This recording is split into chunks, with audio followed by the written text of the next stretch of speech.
Bismillahirrahmanirrahim. Assalamualaikum warahmatullahi wabarakatuh. Video pertama kita mendiskusikan tentang masalah penelitian. Video kedua kita mengidentifikasi masalah penelitian.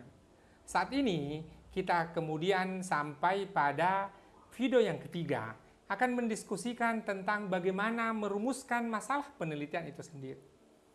Kita belajar dalam bahasa, baik bahasa apapun itu, bahasa Inggris, bahasa Arab, atau bahkan bahasa Indonesia. Pertanyaan apakah itu kemudian jawabannya tersedia dua pilihan, ya atau tidak. Maka kemudian ketika merumuskan pertanyaan-pertanyaan penelitian, maka hindari untuk menggunakan pertanyaan apakah. Yang kedua adalah saat merumuskan penelitian, maka artinya dalam arti merumuskan masalah penelitian, ini berarti bahwa kita belum mengetahui apa yang menjadi jawaban pertanyaan kita. Kalaulah kita sudah mengetahui atau bahkan bisa menganalisis, memaparkan jawaban-jawaban dari pertanyaan yang kita ajukan, maka sesungguhnya itu tidak perlu kita teliti kembali. Artinya bahwa riset atau penelitian yang kita adaptasi dari bahasa Inggris, research, meneliti kembali. Orang Melayu menyebutnya penyelidikan. Ya, ini di Indonesia kita menggunakannya terma-terma dalam kepolisian untuk kata penyelidikan.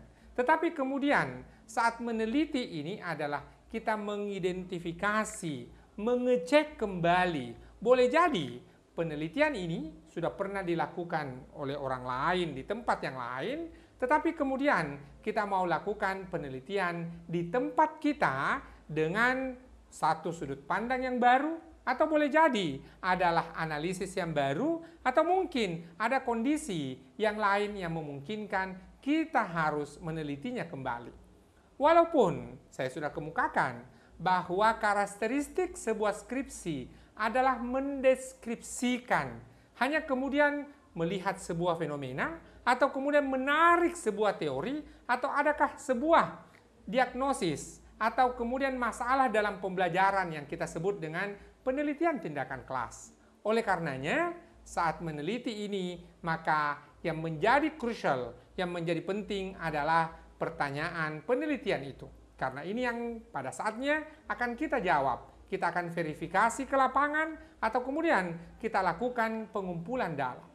Masalah penelitian juga boleh kemudian kita mengadaptasi apa yang sudah diteliti oleh orang lain. Ataukah biasa disebut dengan penelitian payung. Penelitian yang dilaksanakan dalam skala yang besar, pertanyaannya sama, tetapi kemudian diteliti oleh orang-orang yang berbeda.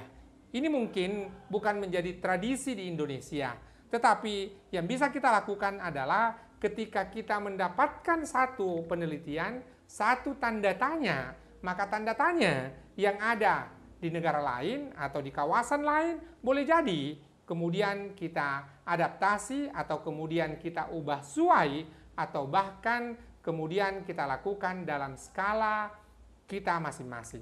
Saudara-saudari, menulis skripsi sesungguhnya adalah bagaimana men-set up waktu, men-set up daya juang, dan yang paling penting juga adalah kesabaran kita sendiri. Bagaimana tidak sabar kalau kemudian pada saat kita membuka laptop dan saat itu laptop kita kemudian kehabisan baterai dan listrik pun mati, tidak ada sambungan listrik, sehingga kemudian tentu kita harus sabar.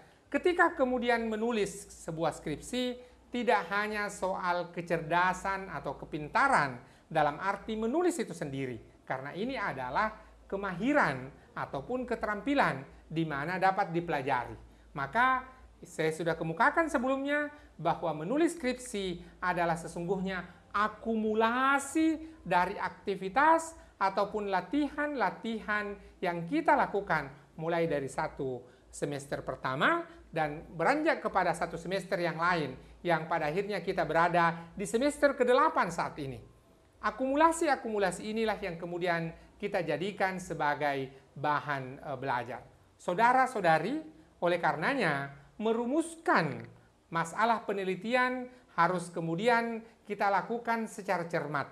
Itulah kemudian pentingnya ada pembimbing penelitian, pembimbing skripsi. Biasanya di perguruan tinggi, tentu setiap perguruan tinggi kita akan berbeda-beda, tetapi paling tidak ada 2 pembimbing.